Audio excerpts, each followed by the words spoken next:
A lot of this isn't going to make sense to you, and I'm sorry about that. I'm just going to start at the beginning, with the house.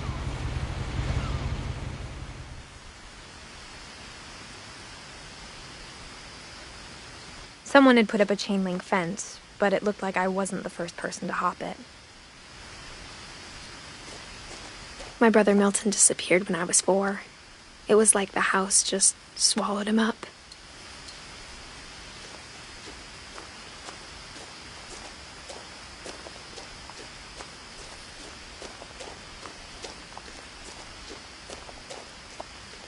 I lived here until I was 11, but I wasn't allowed inside half the rooms.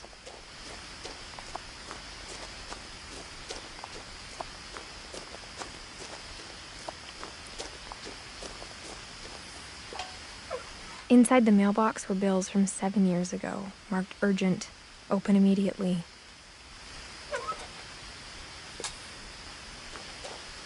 I hadn't been back since my brother Lewis's funeral.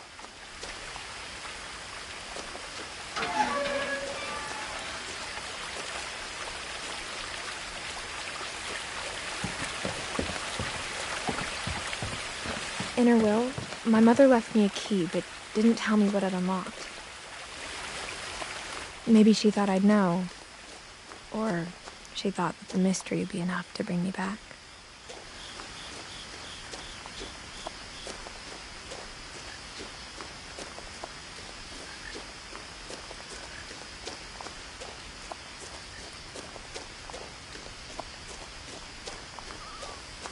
No one had driven this way in a long time, but I saw a few hoof prints.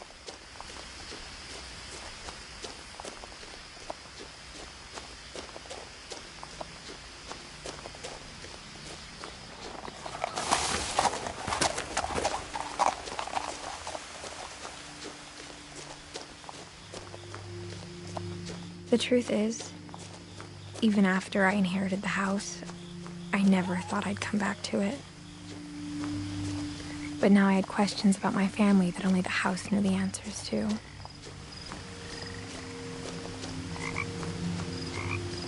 The house was exactly like I remembered it, the way I'd been dreaming about it.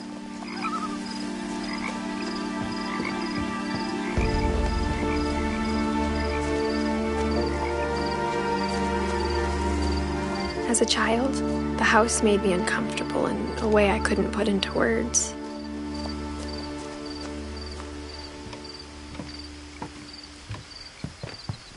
Now, as a 17-year-old, I knew exactly what those words were. I was afraid of the house.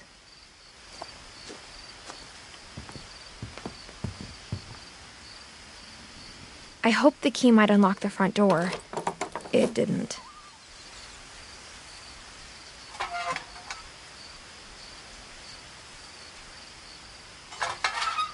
Looking in, I felt like the house itself had been waiting for me.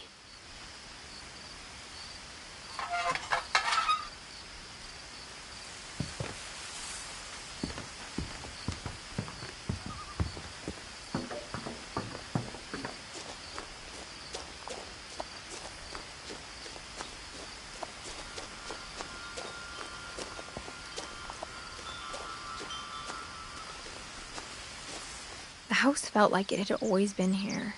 Even the swing set was older than my mother.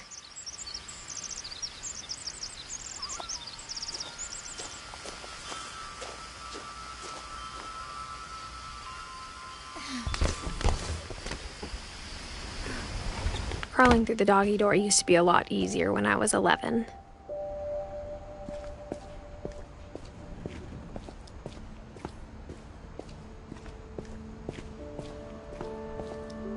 The power had been turned off the night we left. For the first time in years, I felt like I was home.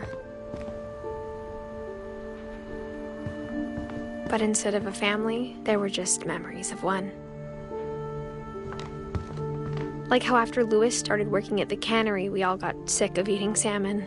Except our cat, Molly.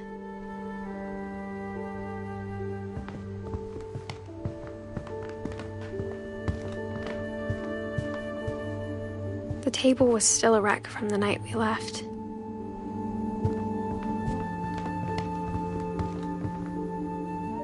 It was like a bomb had gone off, killing everyone but sparing the furniture.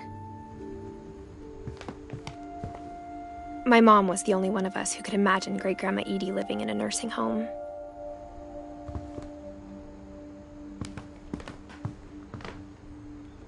Nothing in the house looked abnormal. There was just too much of it, like a smile with too many teeth. Even the fireplace had a story. Edie told me the bricks came from the original house, after it sank.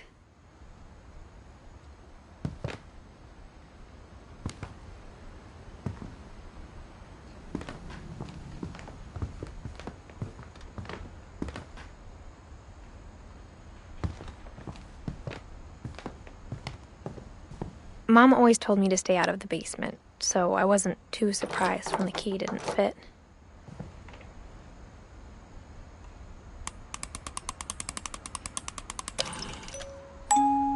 Great-Grandpa Sven built a music box for Barbara, along with the rest of the house.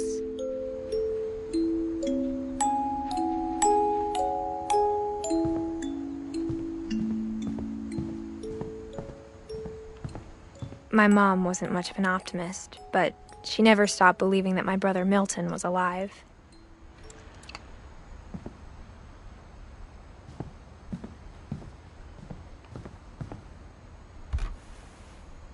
Edie told me once that every finch who ever lived is buried somewhere in the library.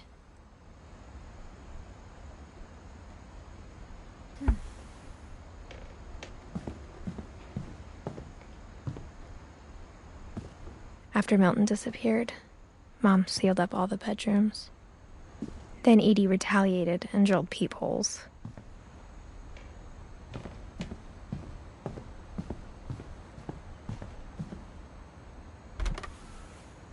The last time I was in Edith Sr.'s room, I was 10 and she was painting my portrait.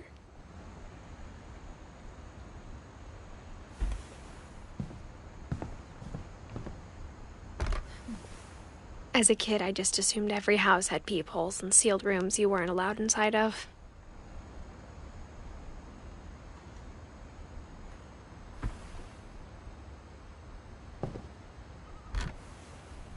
My Grandpa Sam spent 7 years sharing a room with his dead brother, Calvin.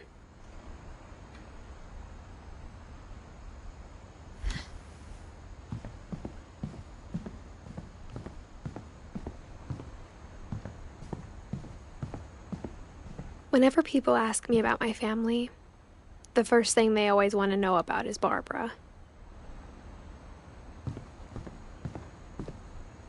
Mom must have locked the third-floor stairs on the night we left.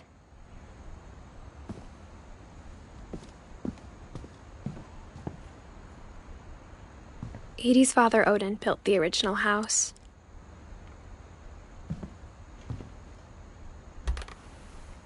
Barbara was a child star for 2 years, until America grew out of it.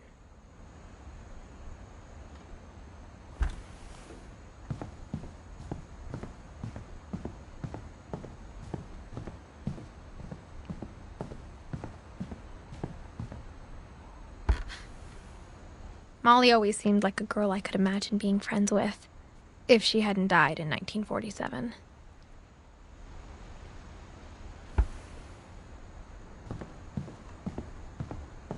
I spent a lot of time playing in Great Uncle Walter's room. I think my mom sometimes regretted not sealing it up.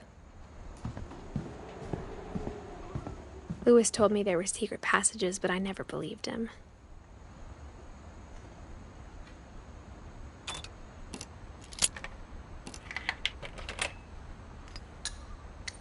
Turns out, my mom was really good at keeping secrets. Now it was time to find out what my mom had been afraid of.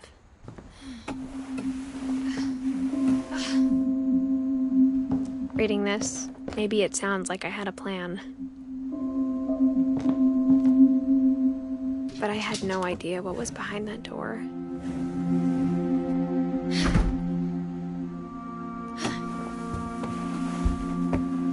Just like I had no idea where all this was gonna lead. I grew up looking at Molly's room through the peephole. Being inside for the first time, I felt like I'd stepped behind a painting.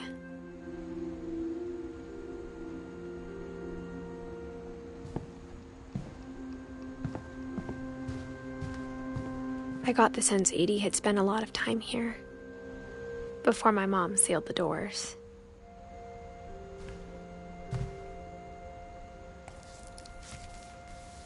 December 13th, 1947. Dear Diary, I'll be gone soon, but I wanted to tell somebody about what's gonna happen.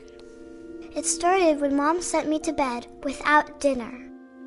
I woke up and I was starving, so I looked around for something to eat. The gerbil food was dry, but I didn't mind it.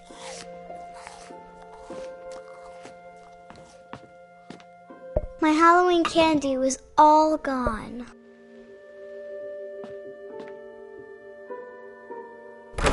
Mom, can I come out now? Sweetheart, it's late. Go to sleep.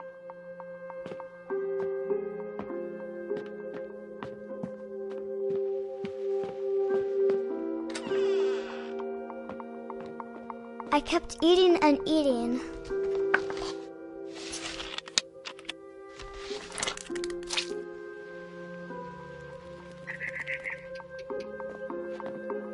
I ate a lot of things that night.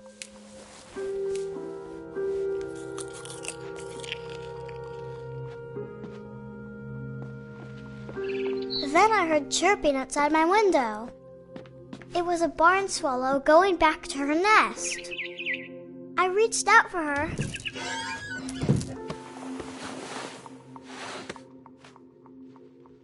And suddenly, I was a cat.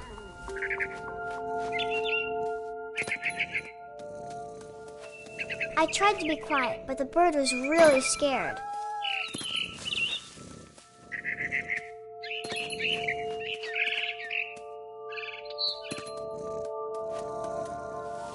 Mom and Dad didn't even look at me.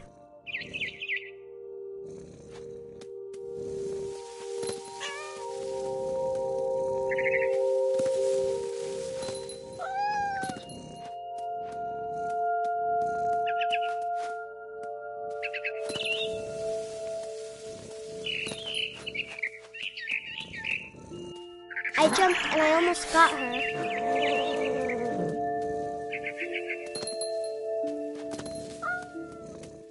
I could tell she was getting really tired. Now I was up in the big tree.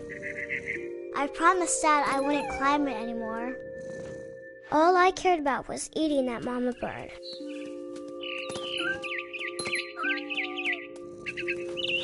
I gobbled her up. And suddenly, I was an owl. First, all I heard was the wind. Then I heard little teeth nibbling in the grass.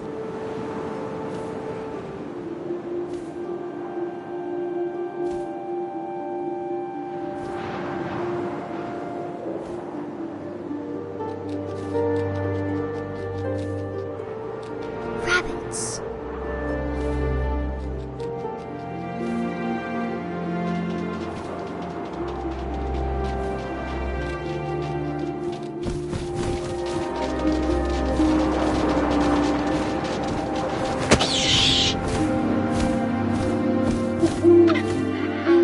His face looking up and seeing mine through my talons. I swallowed him up, and I didn't chew one bit. Then I flew off to find something bigger.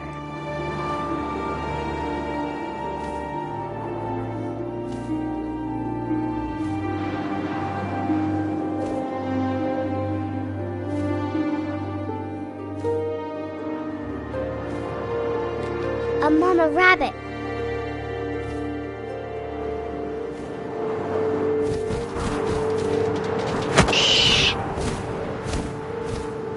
She was almost too big to carry. I started choking, but I couldn't stop eating.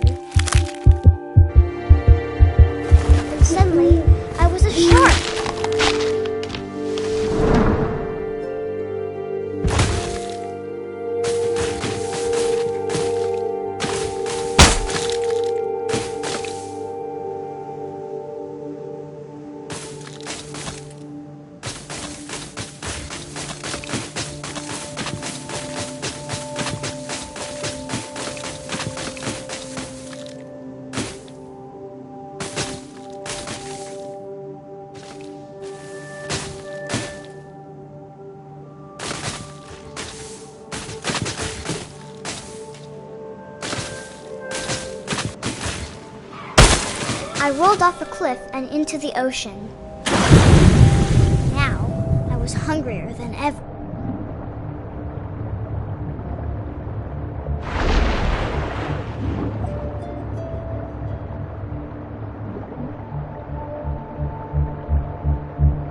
I wanted fat, juicy seals.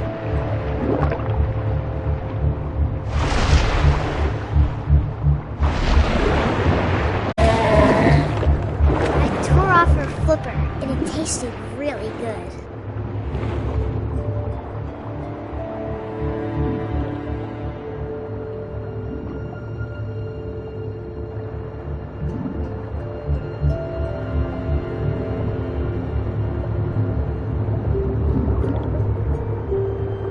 I grabbed on tight. When I was so hungry, I jumped out of the water. When I opened my eyes, everything had changed.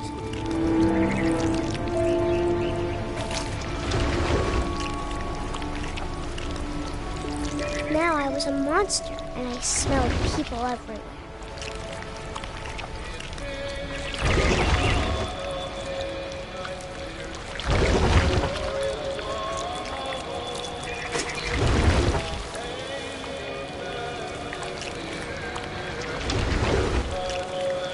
I was big, but I moved real quiet.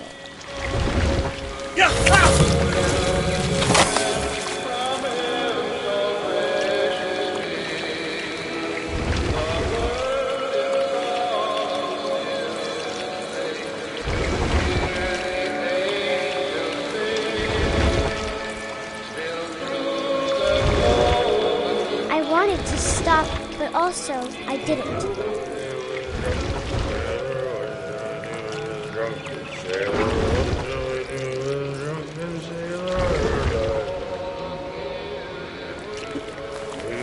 Belly with a rusty razor, his belly with a rusty razor, his belly with a rusty razor, no more. What shall we do with a drunken sailor? What shall we do with a drunken sailor? What shall we do with a drunken sailor? Put him in the captain's daughter, put him in bed with the captain's daughter, put him in bed with the What shall we do with a drunken sailor? What shall we do with a drunken sailor? What shall we do with a drunken sailor? Shut it with a long boat to his over, shut it with a long boat to his over, shut it with a long boat to his over. What shall we do with a drunken sailor? What shall we do with a drunken sailor? What shall we do with a drunken sailor? Put him in the scuppers with a hose by bottom. Put him in the scuppers with a hose by bottom. Put him in the scuppers with a hose by bottom. What shall we do with a drunken sailor? What shall we do with a drunken sailor? What shall we do with a drunken sailor? Heave-ho, she rises, heave-ho, she rises, heave-ho, she rises, and no more.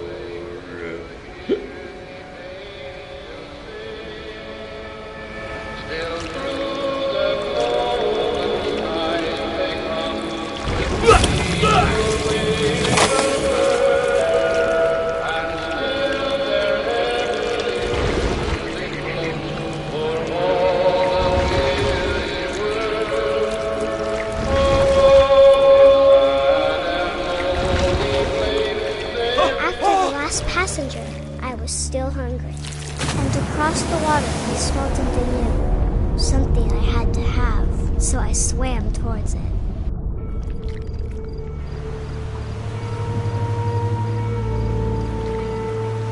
I slithered onto the sand, and the good smell went into an old pipe.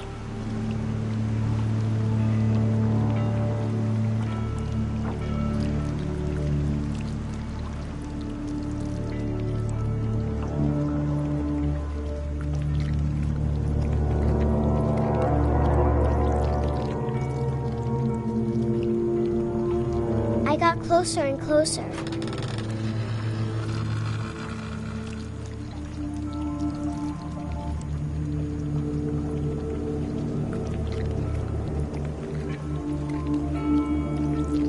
All of my stomach started growling. And suddenly, I was me again. I held my breath for a long time, but I couldn't hear anything. I think it's waiting for me to fall asleep.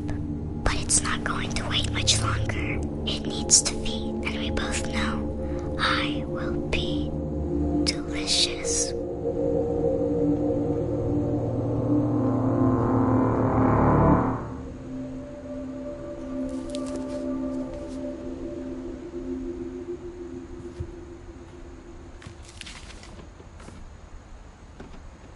I'm not sure if I believed all of that, but I'm sure Edie would have.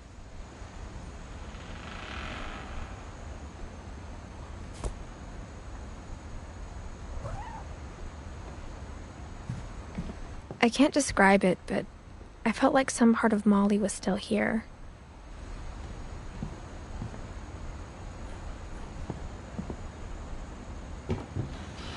Molly's gerbil had a tiny bedroom with its own even tinier gerbil cage.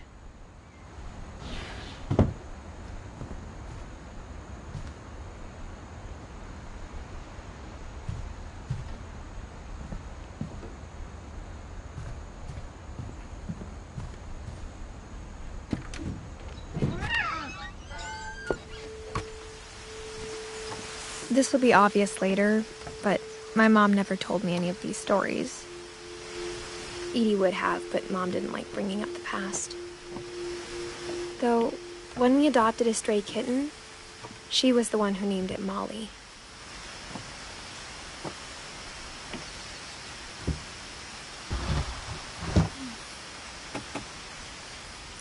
I spent a lot of time in Great-Grandma Edie's room.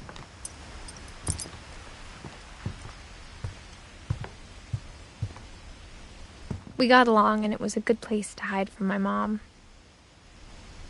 When Edie told people Sven was killed by a dragon, she could also have said he was building a dragon-shaped slide that collapsed. She could have, but she didn't.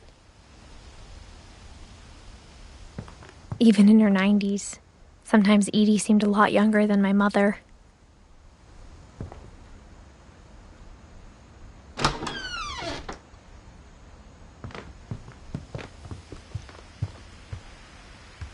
Louis died a week before we left, but Edie had already started to memorialize him.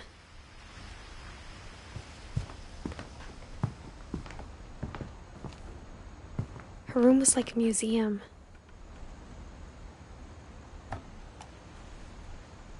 For 500 years, the finches have been famous throughout Norway for their fortune and misfortune.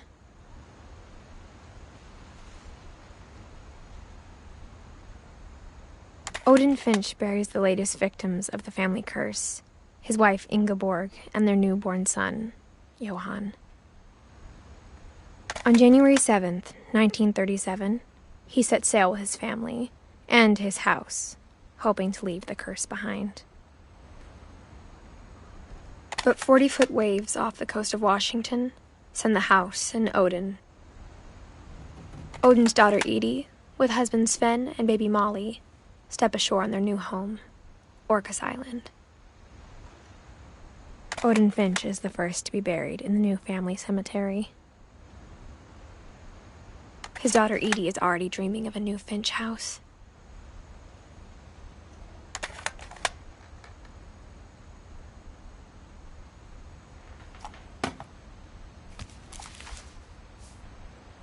Whatever's wrong with this family, it goes back a long ways.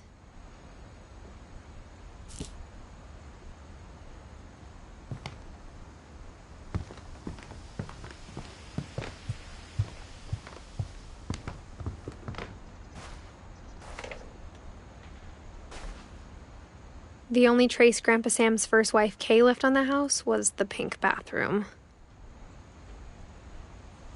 It was a pretty big trace.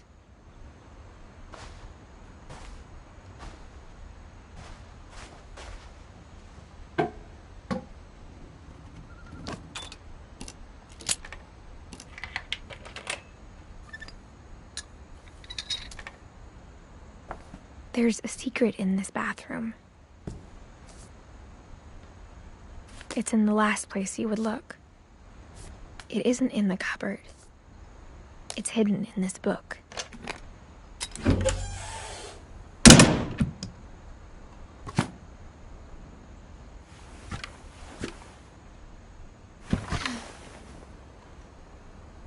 Sven gave Sam an old camera he'd refurbished. He never put it down.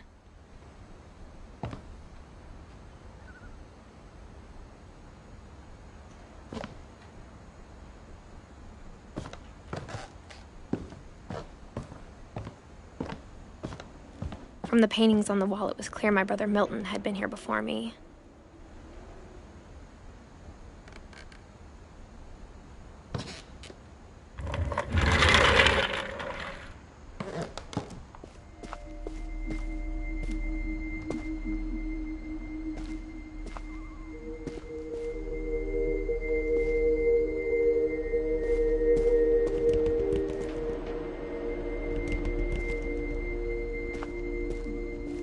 I knew Grandpa Sam had a twin.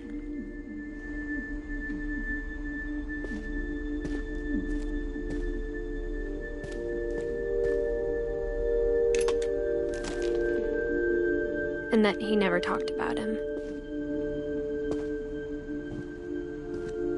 I guess my grandpa didn't like history any more than my mom did.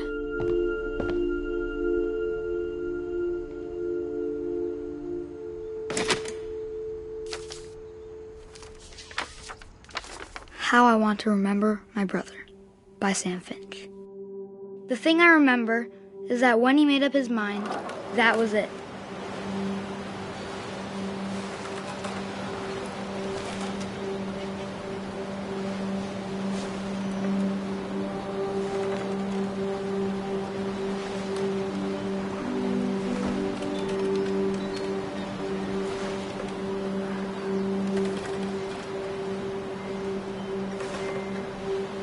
My brother said he'd die before he ate another mushroom.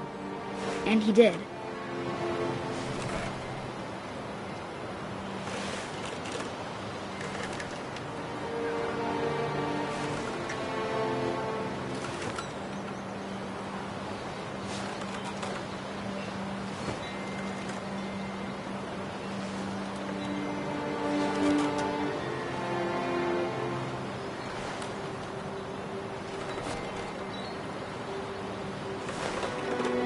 At Barbara's funeral, we swore we'd never be afraid again.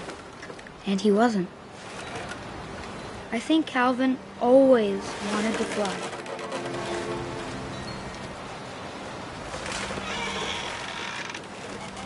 Sam, Calvin, dinner's ready. Coming! But that day, he finally made up his mind to do it. I told him going around was impossible. Maybe if I hadn't said that. Calvin, I'm not gonna tell you again. Maybe if the wind hadn't picked up. Then maybe he'd still be here. But I doubt it. I think he'd already made up his mind. That's what I want to remember about my brother.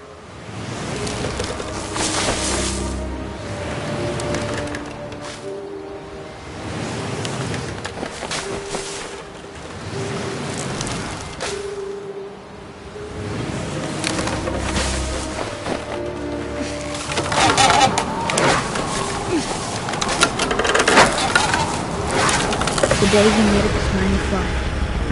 And he did.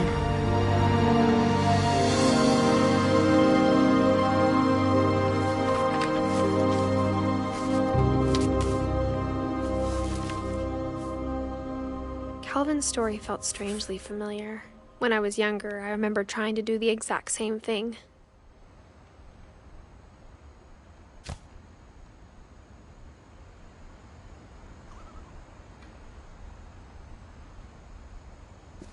After the funeral, Edie roped off Calvin's half of the room.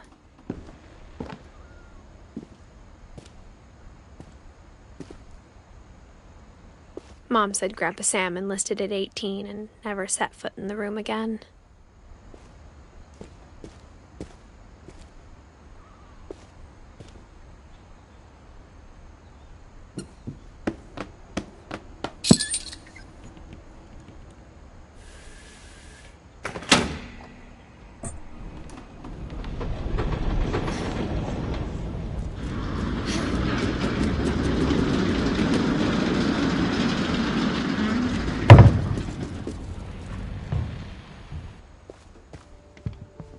The passages were a pretty tight fit.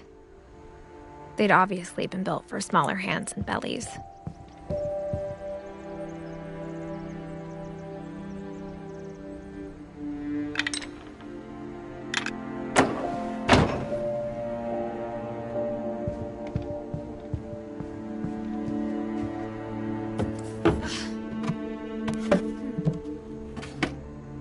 Growing up, I always thought of Barbara as a child star.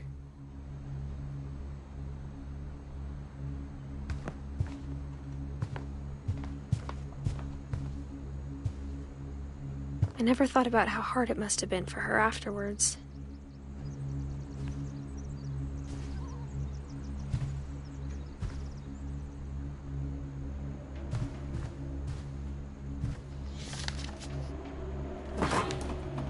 Of all the stories people wrote about Barbara's death, I'm surprised Edie saved this one.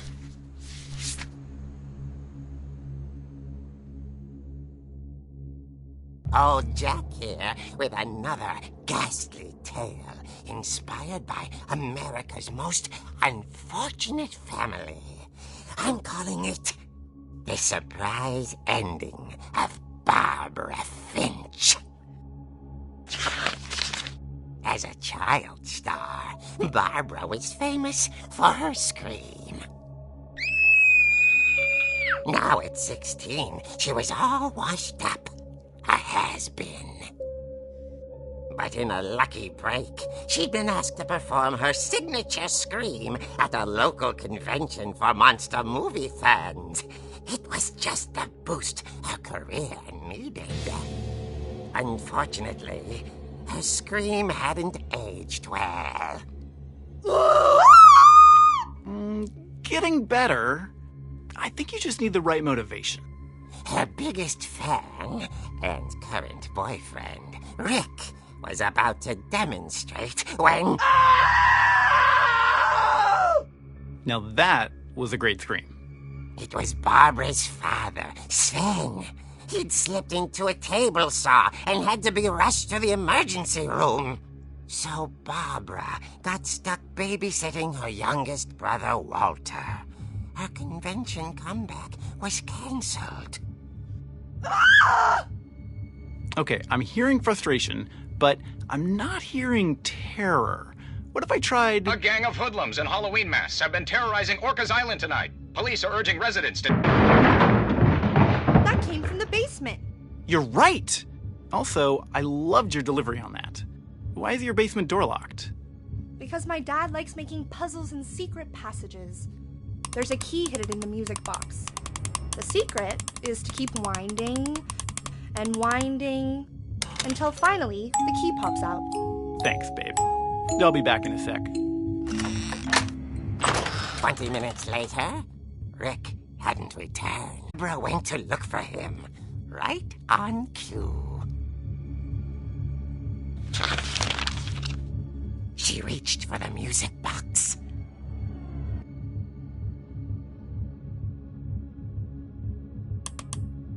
And as she wound the key, she listened for Rick, but the house was silent.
Barb, relax. I was just trying to scare you to help you find your scream. Well, I'm not scared, Rick. I'm furious. Then act furious. All I'm getting from you now is that you're hurt and confused and you... She threw him out, but she kept a little something to remember him by. Barb, have you seen my other crutch? And she was still holding it when she fell asleep watching the late picture show. Hours later... Barbara! Walter, what's going on up there? Ah! Okay, I'm coming up, but if this is a trick, you're dead, Walter.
The door. She heard whispering. It was coming from inside the house.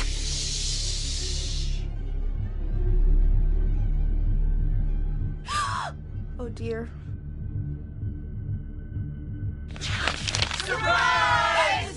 Bravo! You were wonderful. The monsters had come to surprise her. For Barbara, it was a dream come true. Then she saw what kind of monsters they were, and she realized what was about to happen. She was going to be famous. And with her final breath, Barbara Finch gave the performance of her life.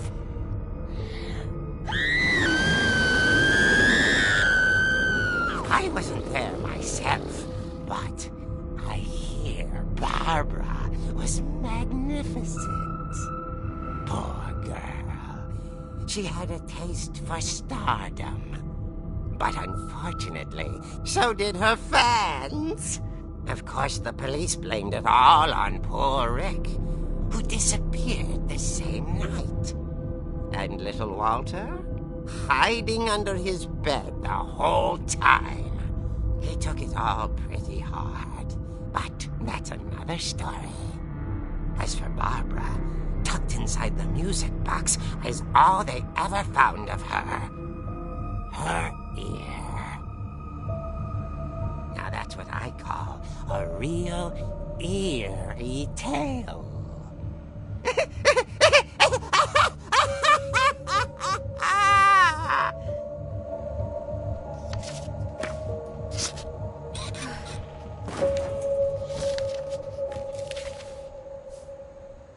Edie told me all Barbara wanted was to be remembered, as absurd as that comic was.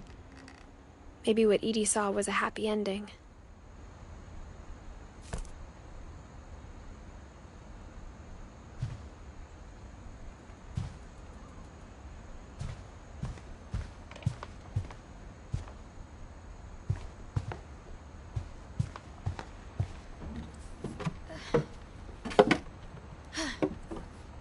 I guess now I know why Mom didn't like me playing with the music box.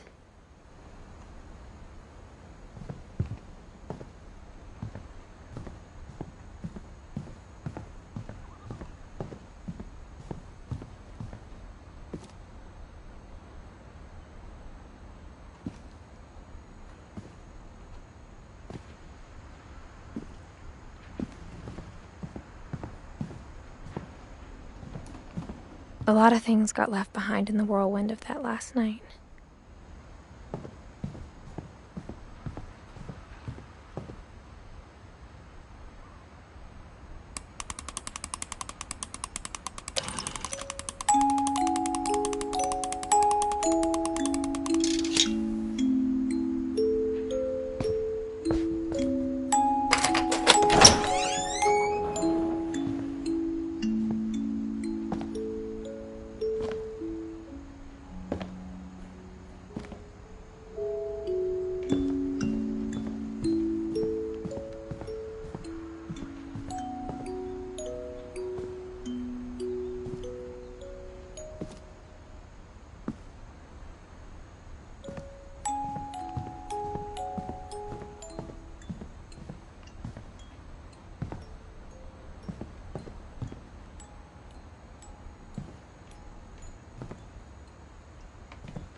Mom said the basement was off limits, unless I wanted another tetanus shot.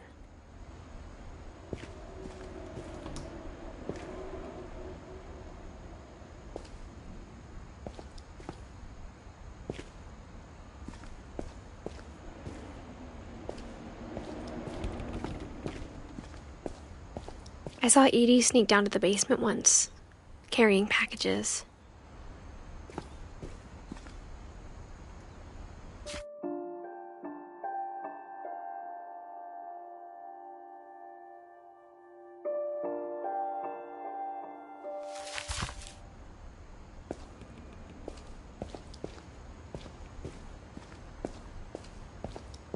I thought maybe she was hiding presents.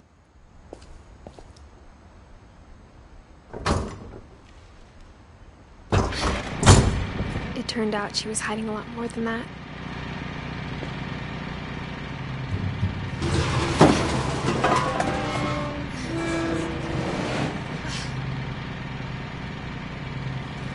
I remember asking Mom once about where Walter had gone.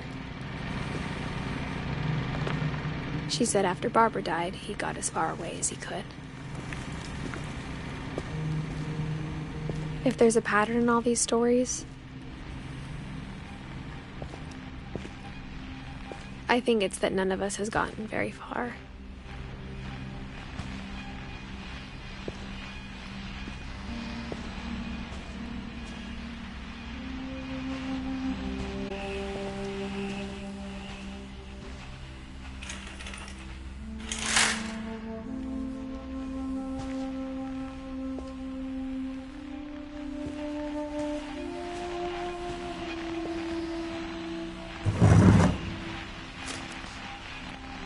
Goodbye, everyone.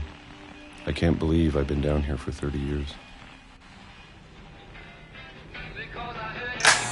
On that first day, after the shaking started, I didn't think I'd survive a week.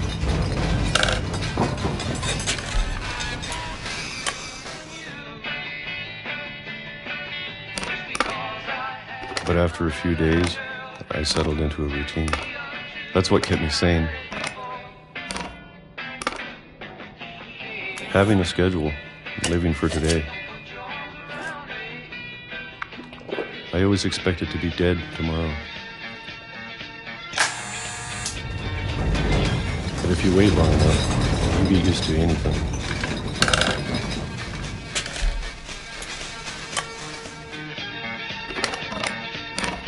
Even a monster on the other side of a door starts to feel normal. Almost friendly.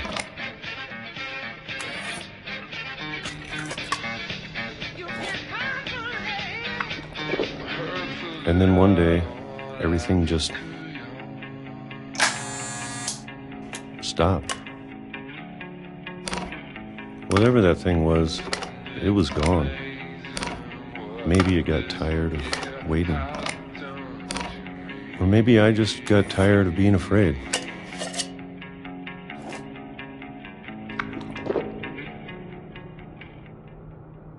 It's been a week now, the longest in 30 years. I'm done waiting. I have to leave while I still can.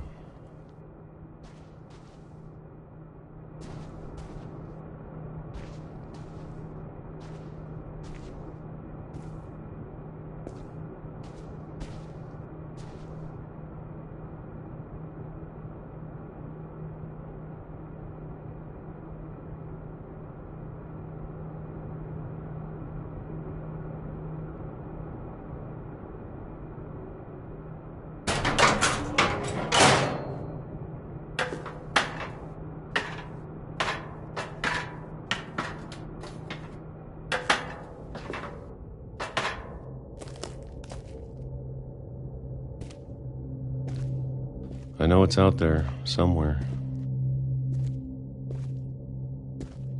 Whatever killed Barbara and Molly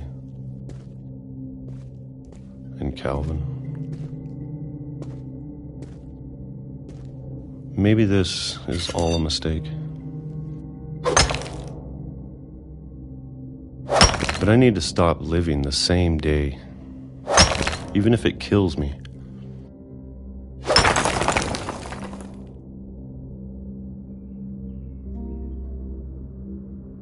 Whatever's out there, I want you to know I'm ready for it. I'm going to appreciate all of it, especially the food. I don't mind if I only have a year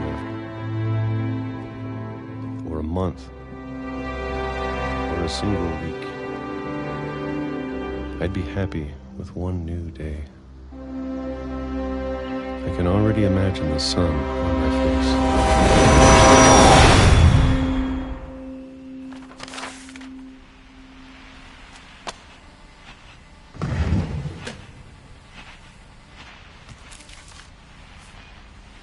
Walter died when I was 6.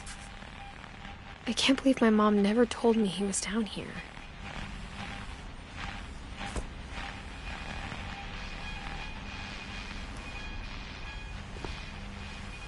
I'm sure my mom was trying to protect me.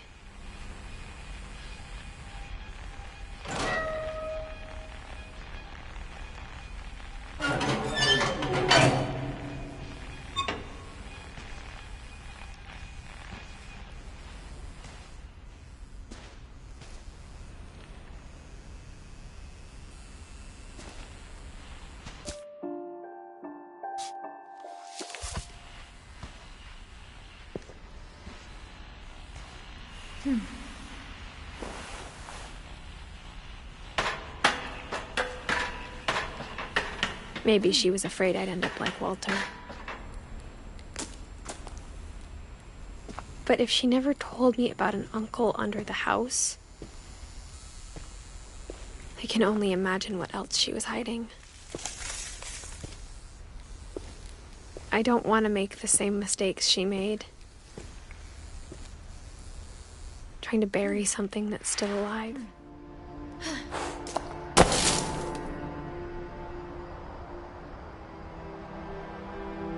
Now that there's only one of us left, or maybe two,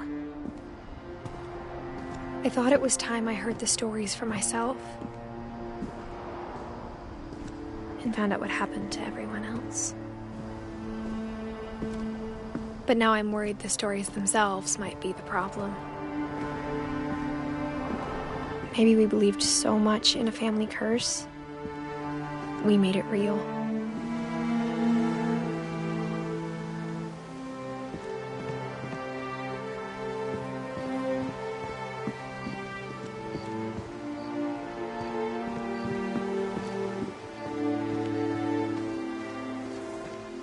I don't know if I should even be writing this.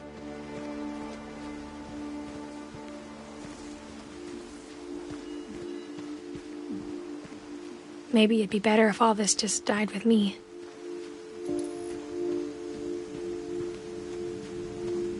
But I thought you should know about your family.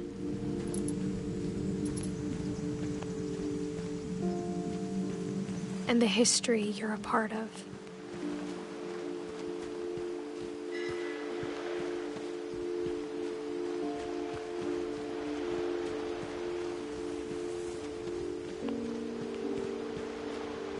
Though to be honest, I feel as lost as you probably do right now.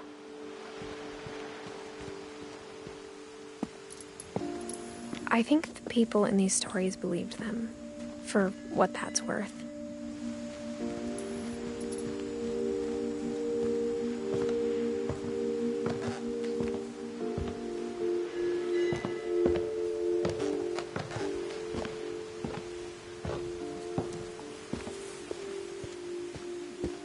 Look at the house. That history of imagination and stubbornness and madness. Any of it seems possible.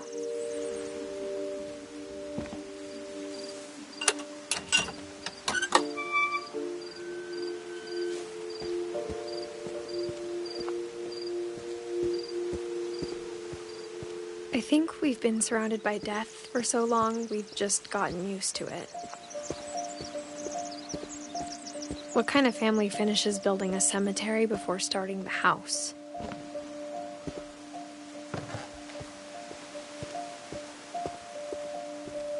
It's embarrassing for me to admit this, but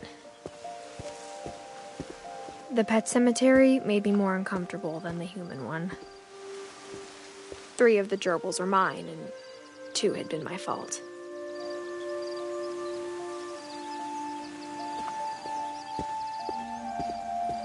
Sven built the house, but it was Edie who designed the cemetery.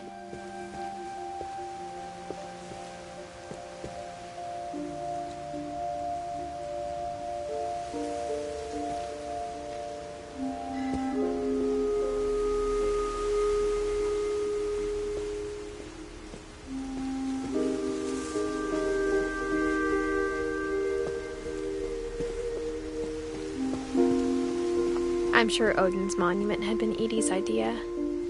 My mom was always trying to move on, but for Edie, the past never went away.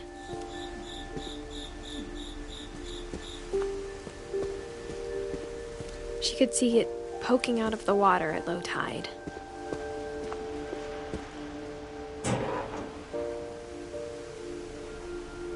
Edie said she dreamed about the old house every night.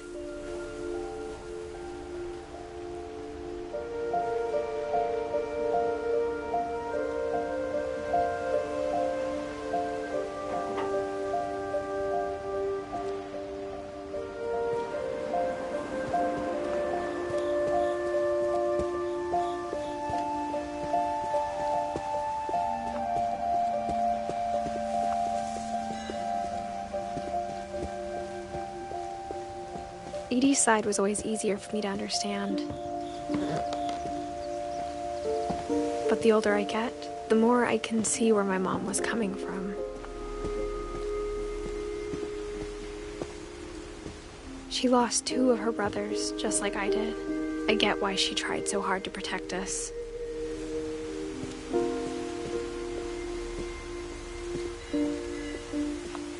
There's so many things I wish I could ask my mom now. Part of me thinks this is what she wanted all along.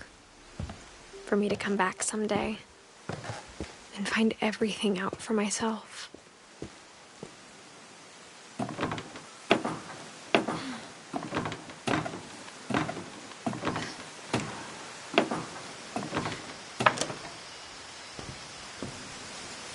But looking back on it now, if she told me there was going to be so much climbing, I never would have come when I was 22 weeks pregnant.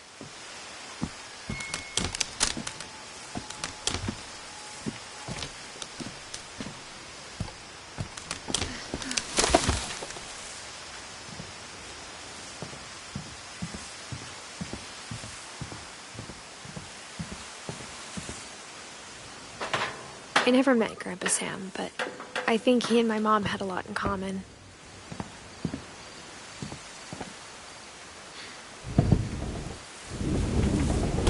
They were both pretty intense.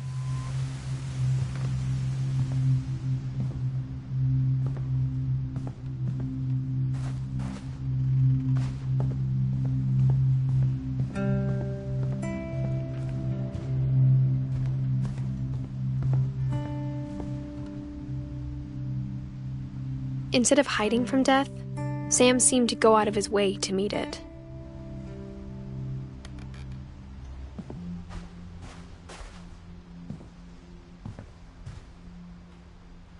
Sam spent his life shooting photos, but Mom said he got nervous being in front of the camera. I guess we're all afraid of something.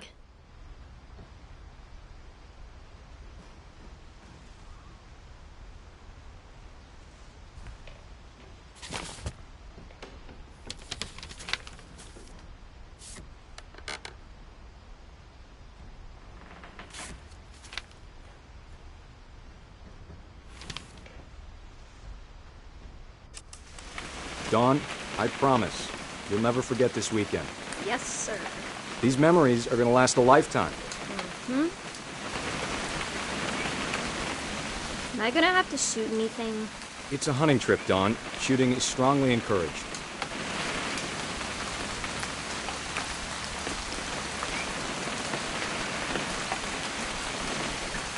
What?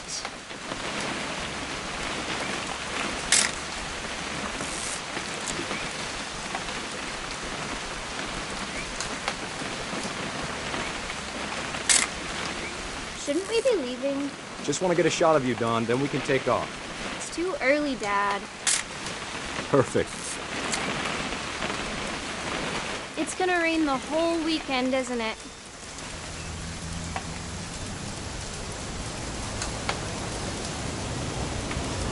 Please just take the damn picture. Hey, language.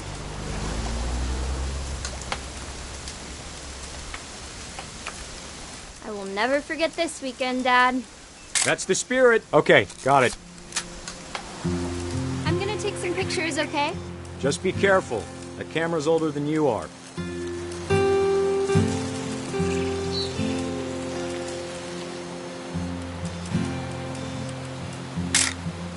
Aw. You're right, Dad. It's starting to clear up. Still freezing, though. Definitely should not have drunk all that coffee. Hey, That's a keeper. I'm just saying, I'm not always gonna be here, Dawn. You'll need to remember this stuff, if you want to survive. I'll be fine, Dad. You know who else thought he was gonna be fine? Some guy who died. Dawn, I'm being serious. I know, Dad. You're always serious. Doesn't being out here make you want to chill out? Well, to tell you the truth, I haven't been out here in 20 years. Dad! Good eyes, Dawn.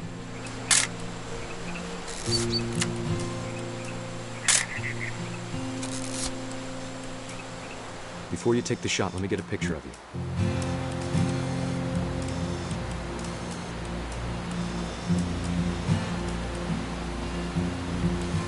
Dad, I...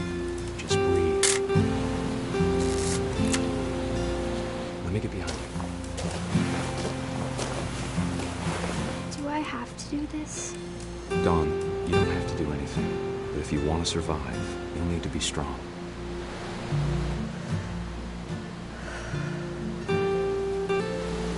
Now keep yourself squared up, elbows down, like we practiced, whenever you're ready.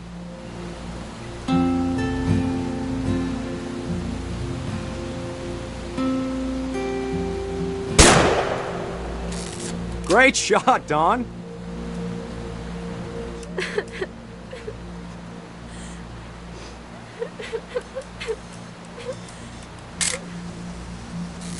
I'm proud of you, Dawn. Always remember that, okay?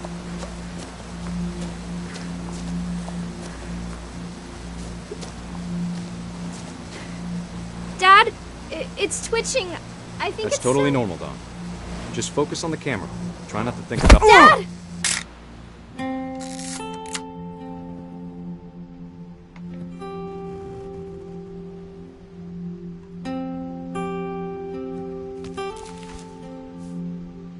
Of all these stories, that's the one I wish most that my mom had told me.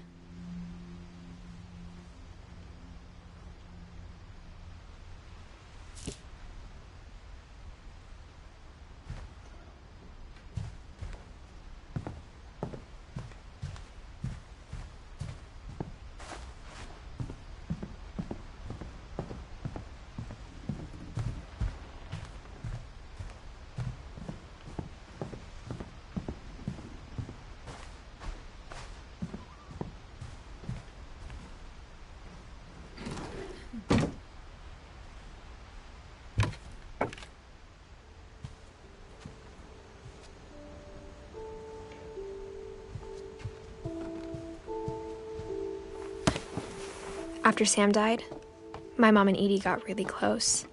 They'd both lost a lot.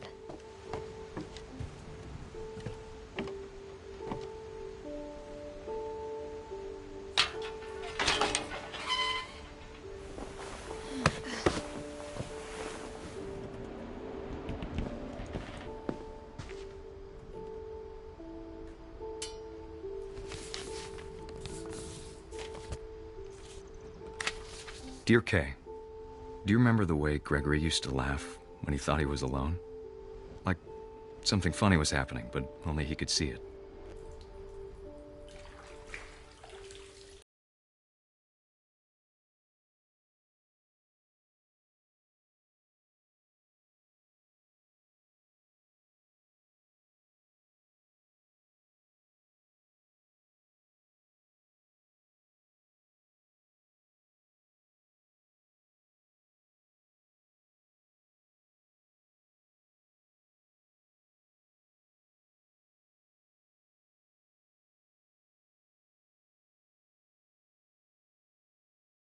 Hand over, Gregory. It's time to...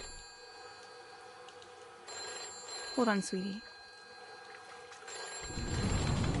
Hello?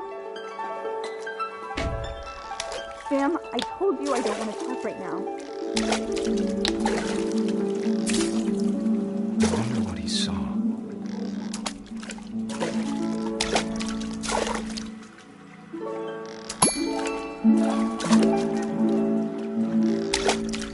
What his world was like.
could. Maybe if I hadn't called that night. Damn it. Hold on, I don't want... I wish he could have told us about the world he saw.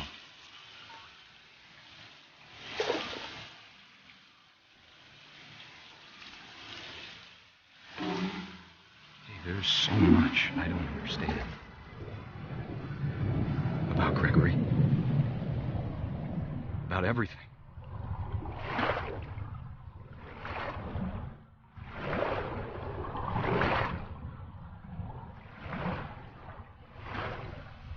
But I know what happened wasn't your fault.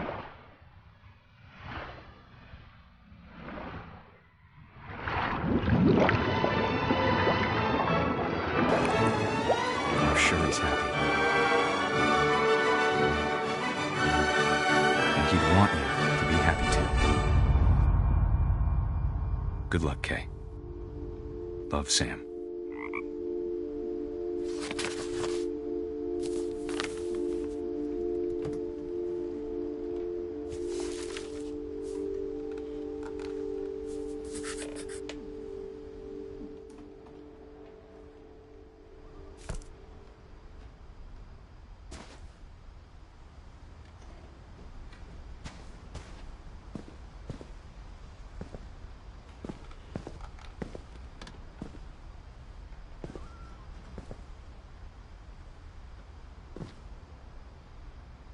I can't imagine my mom ever writing poetry, and yet...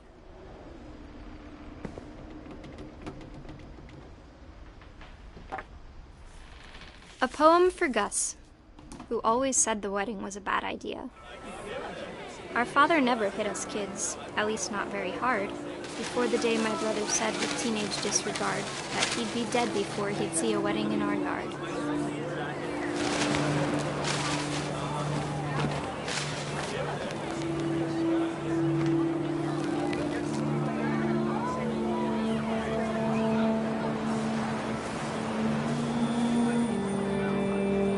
Father made him come, of course, but Gus stood far apart, just flew his kite and bottled up the storm inside his heart.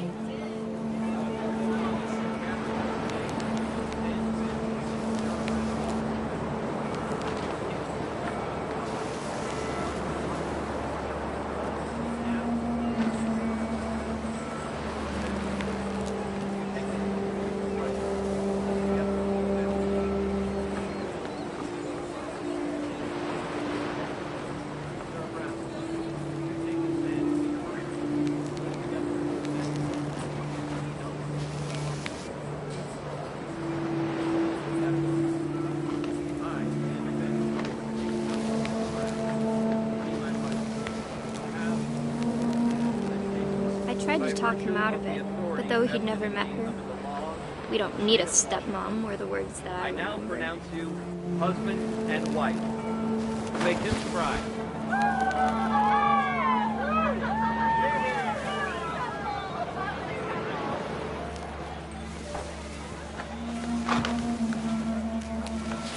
When the time for photos came, Dad ordered him to come here. But Gus declined and as a sign held up his middle finger.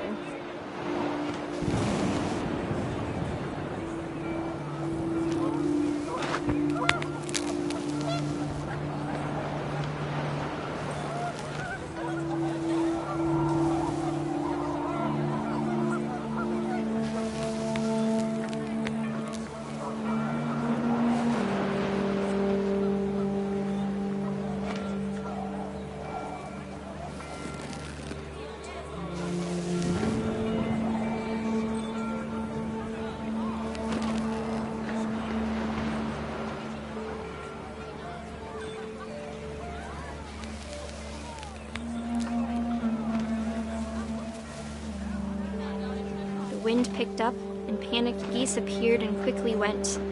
But all the humans did that day was go inside the tent.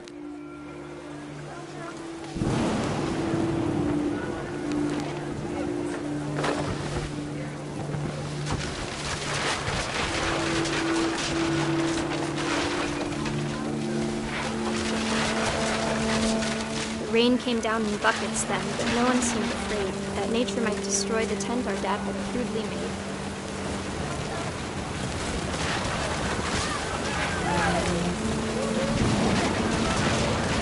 The thunder sounded much too close and full of angry power. But all my father said to this was, "Make the music louder."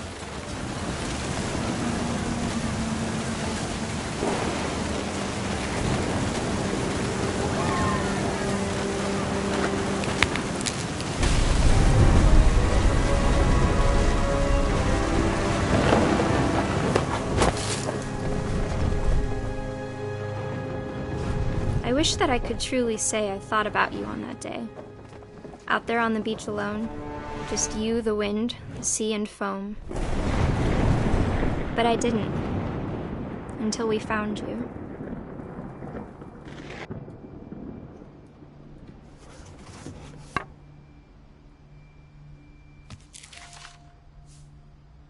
She never talked about him, but Mom told me once if I was a boy, they were going to name me Gus.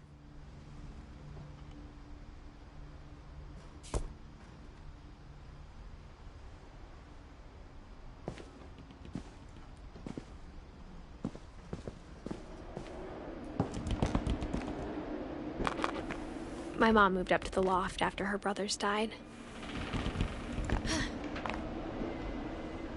At the time, it was as far away as she could get.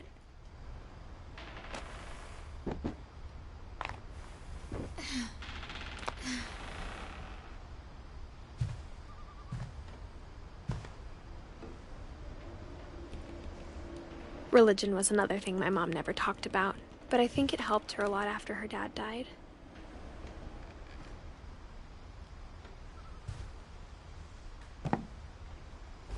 She spent a summer building houses in Calcutta, where she met my dad, Sanjay.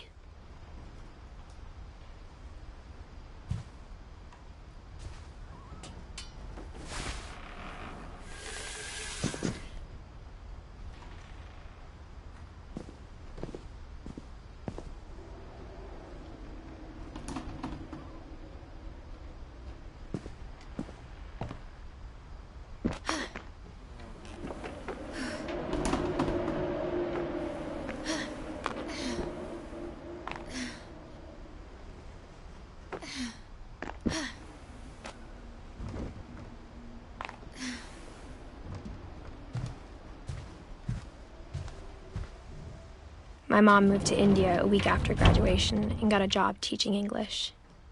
Louis was born a year later.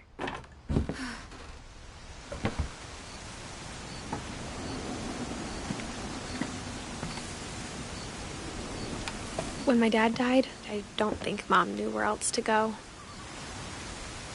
I'm sure Edie was happy to have her back.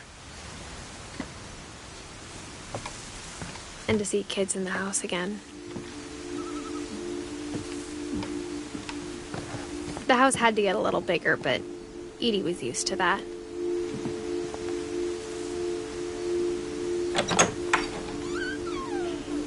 And for a while, things were good. Almost normal.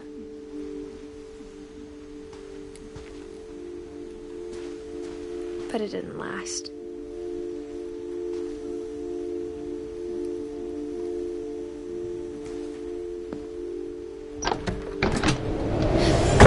The beginning of the end was Milton's 10th birthday, when Edie gave him a castle.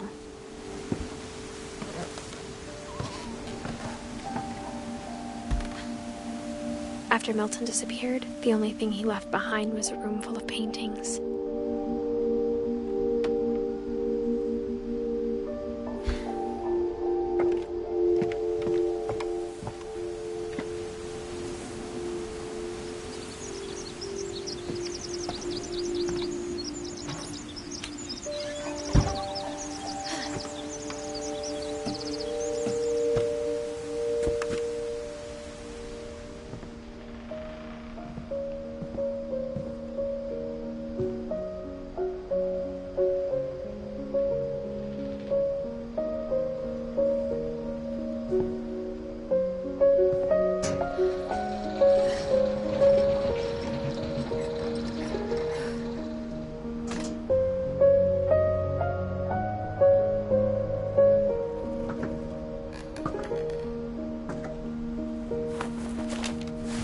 Milton Finch in The Magic Paintbrush.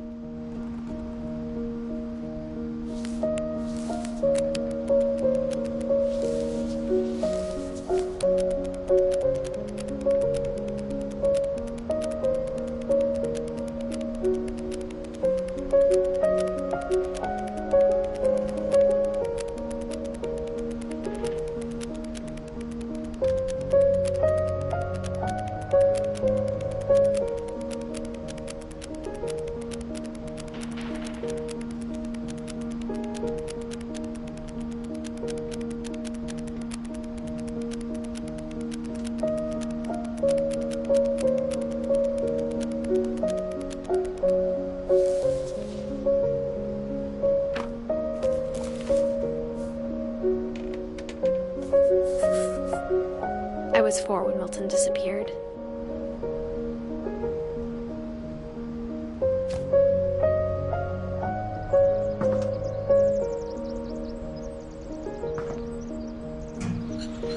Mom spent months searching for my brother. Then she sealed the doors.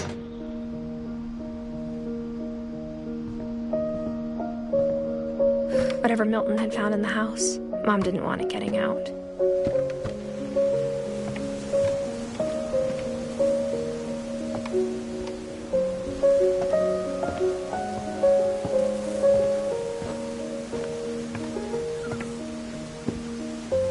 Mom definitely blamed Edie, but I think Louis blamed himself. After he graduated, he just spent more and more time in his room, until Mom got him a job at the cannery.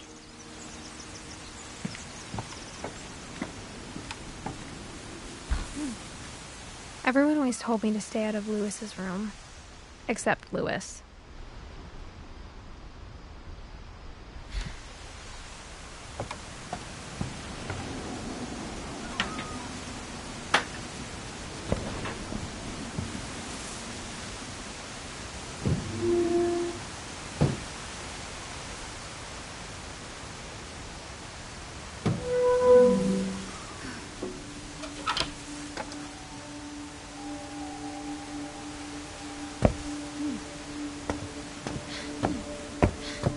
Louis's room smelled very, very familiar.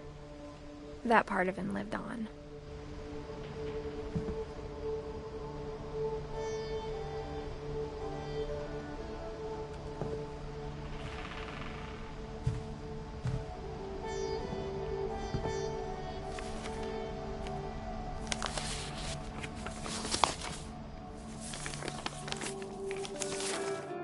Dear Mrs. Finch, as Louis's psychiatrist, I can understand your desire for an explanation. As I see it, the trouble began in January, shortly after we convinced your son to seek treatment for substance abuse. Newly sober, I believe Louis first noticed the monotony of his daily life.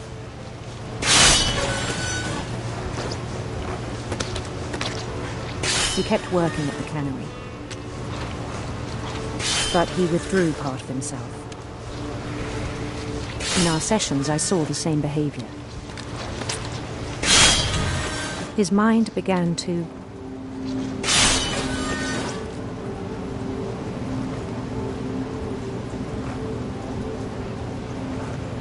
wander.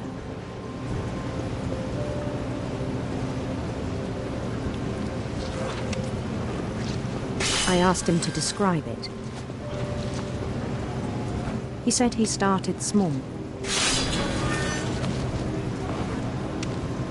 imagining a labyrinth. He'd feel his way about. Then something moved. Bats and toads.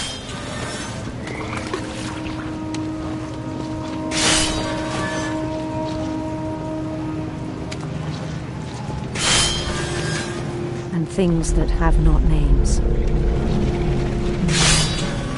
He knew it was all in his head.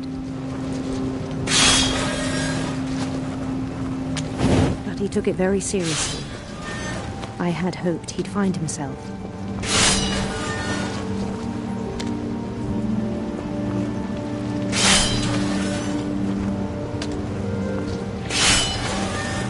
But he found something more. I worried about him then, daydreaming at the cannery. I spoke with his boss, but he said Lewis had become a model employee. Methodical, tireless, focused. Like a whole new Lewis. So I let him go on.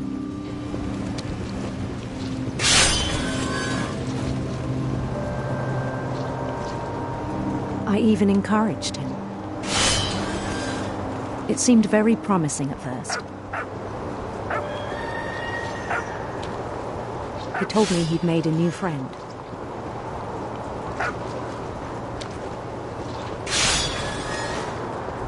On the edge of a city he named Lewis Topia. He built the city up slowly, brick by brick. Then he made musicians.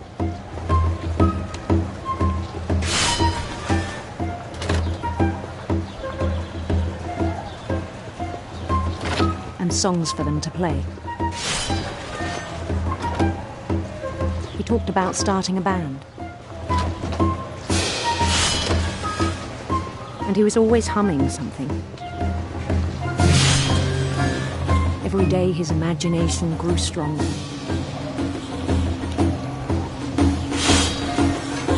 He no longer spoke at the cannery. But his chopping was as reliable as ever. Then one day it struck him that all the cheering crowds, even the stones under his feet, were all in his imagination, so he could do whatever he wished.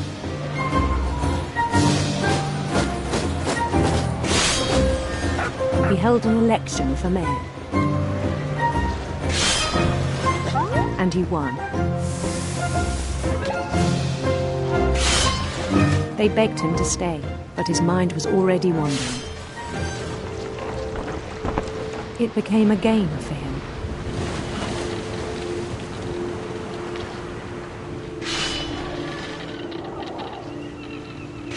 He'd conquer a city, then immediately push on. New Louisville.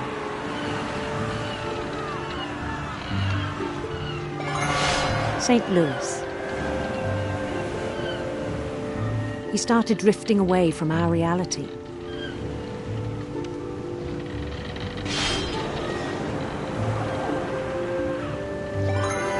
Minneapolis. Until one day he forgot to go home from the cannery.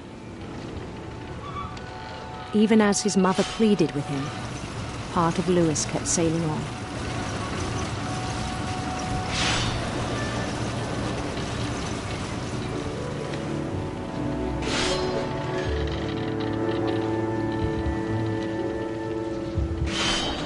In Lewisburg, he heard rumors of a handsome queen.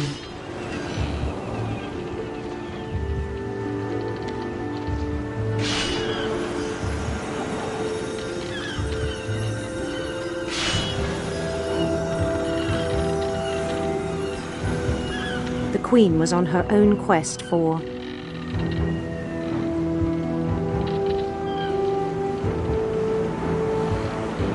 radiant rainbows.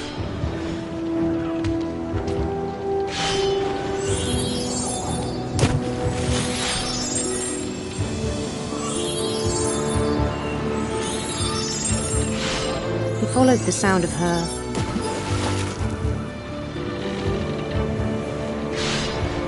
electric sitar.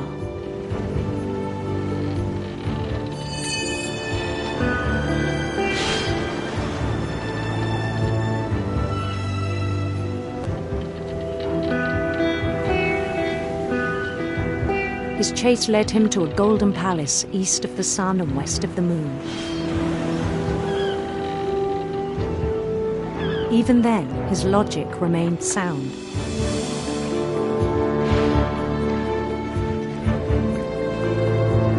He knew the world was all in his imagination.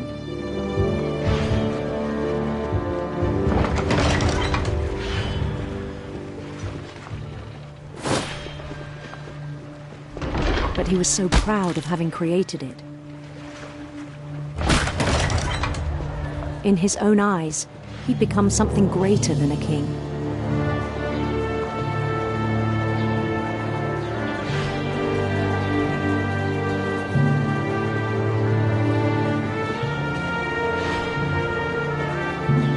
For someone who'd never known success in the real world, I think it was overwhelming. And then it struck him that the real Louis was not the one chopping salmon, but the one climbing the steps of a golden palace.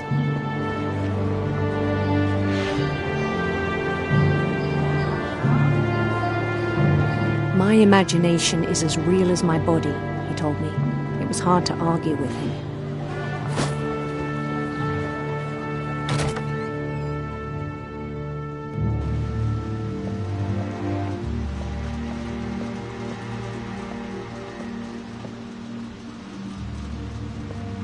We began to forget the world we know.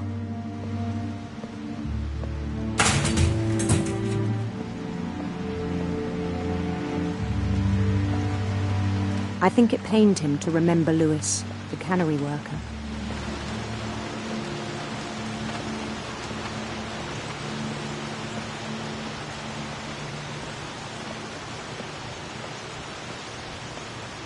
He began to despise the man with a royal contempt.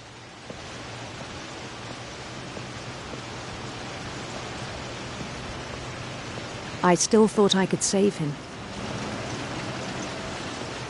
Even after he said he was being crowned king over all the lands of wonder. The palace would be packed with his companions.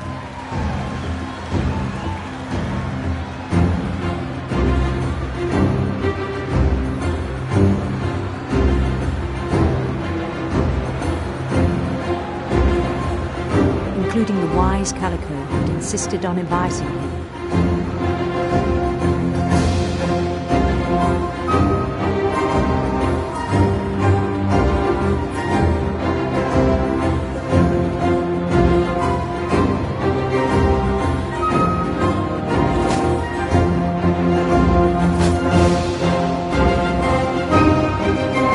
His queen waited, holding his crown.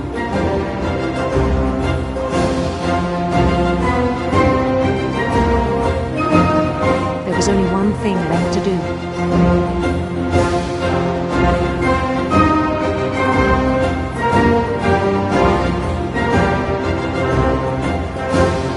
Bend down his head.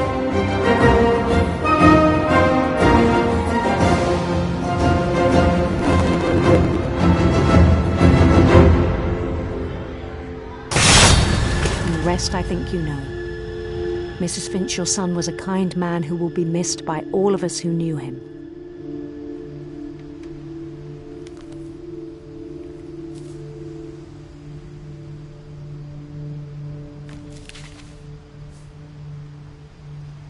My brother was really cool. I wish you could have met him.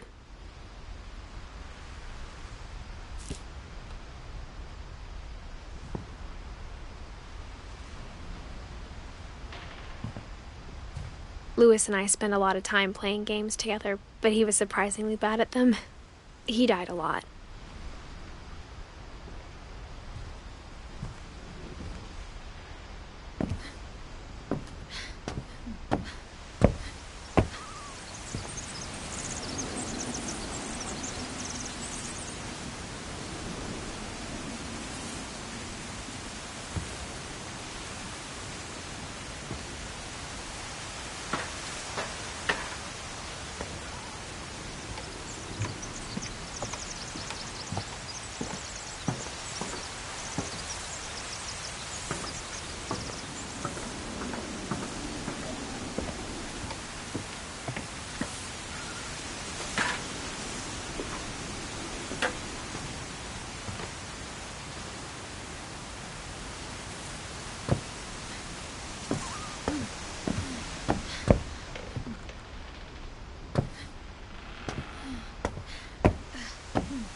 On the way back from Lewis's funeral, my mom told me to start packing. She waited until the day before we left to tell Edie. I'm not sure if she wanted to make it easier or harder.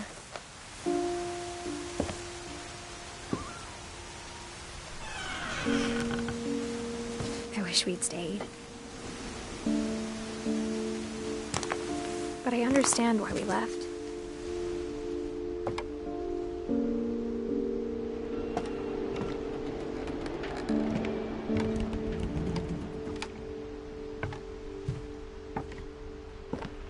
My mom ended up leaving everything behind.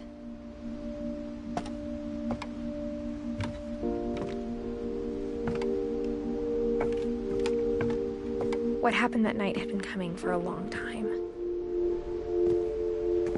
Maybe it should have come sooner.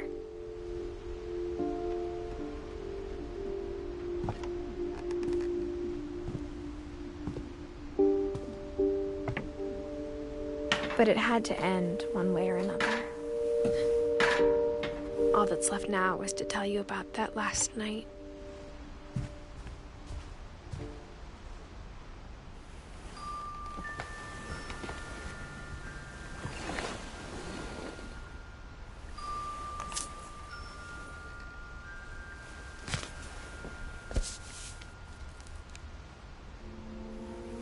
That whole last day, Edie just watched us pack and didn't say a word. Until supper, when she raised her glass and said, "To our final night together, and all our final nights apart." Grandma, you know what I said about alcohol. Some of your medications are very Edith, specific. I left a present for you in the hallway. Why don't you go open it? The grown-ups have to argue now. I'm sorry, you're right. We're all leaving tomorrow. Let's just enjoy our last... I'm not leaving. Edith, you're excused.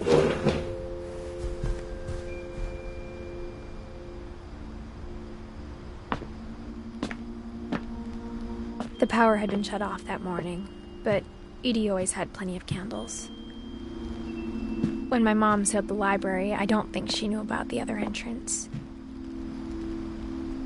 Or that Edie had a key to it.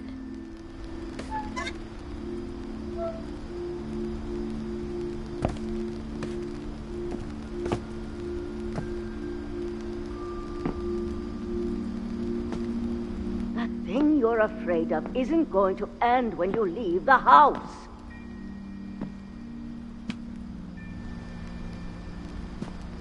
Edith has a right to know these stories. My children are dead because of your stories. I think it's best if Edith and I leave tonight. We'll have the nursing home send a van for you in the morning, okay?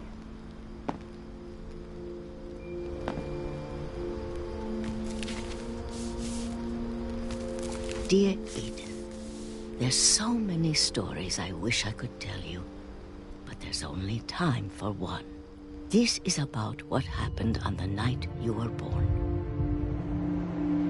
That night, the tide went way, way out.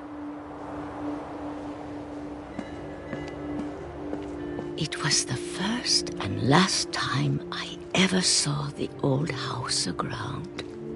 There'd been an earthquake out in the middle of the ocean. They called it the lowest tide in 1,000 years.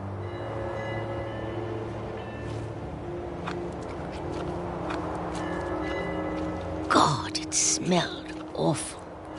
You know, I've seen that house every day of my life.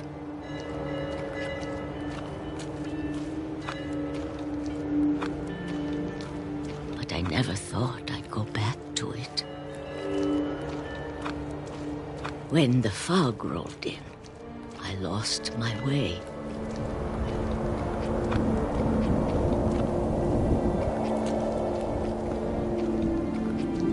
I got turned around.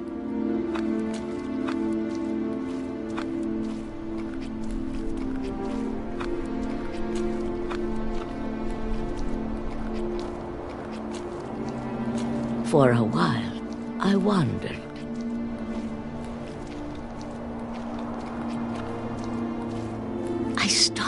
seeing things.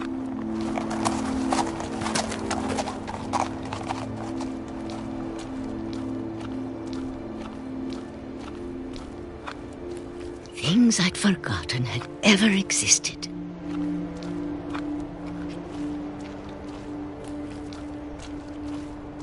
But when I saw them, they felt like old friends. That night, a lot of things came back to me. Or maybe I came back to them.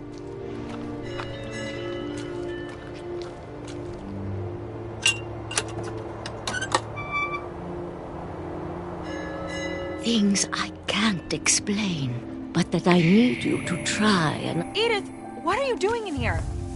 It's mine. Edith! Mom, you're gonna rip it! Let go! I kicked and screamed, but Mom dragged me to the car. I never saw Great-Grandma Edie again. The next morning, the van came to pick her up, but she was already gone. After that, we moved around a lot.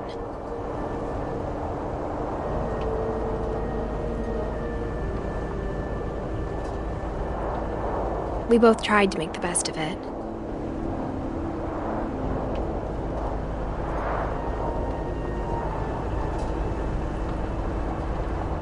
A few years went by.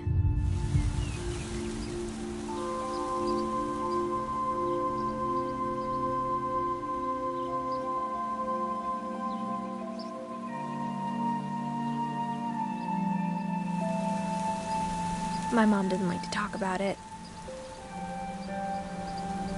but she started getting sick a lot. The rest happened pretty quickly.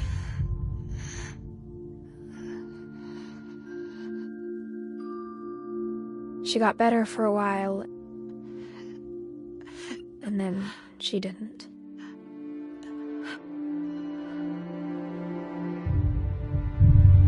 And then I was alone.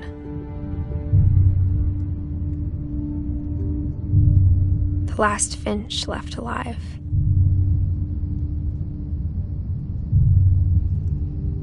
Until I found out about you. I'm still not sure what to tell you about all this. If we lived forever, maybe we'd have time to understand things. But as it is, I think the best we can do is try to open our eyes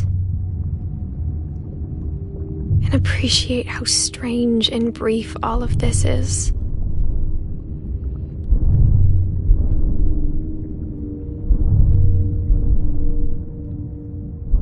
This journal was supposed to be for you. But now I hope you'll never see it. I just want to meet you and tell you all these stories myself. But I guess if you're reading this now, things didn't work out that way.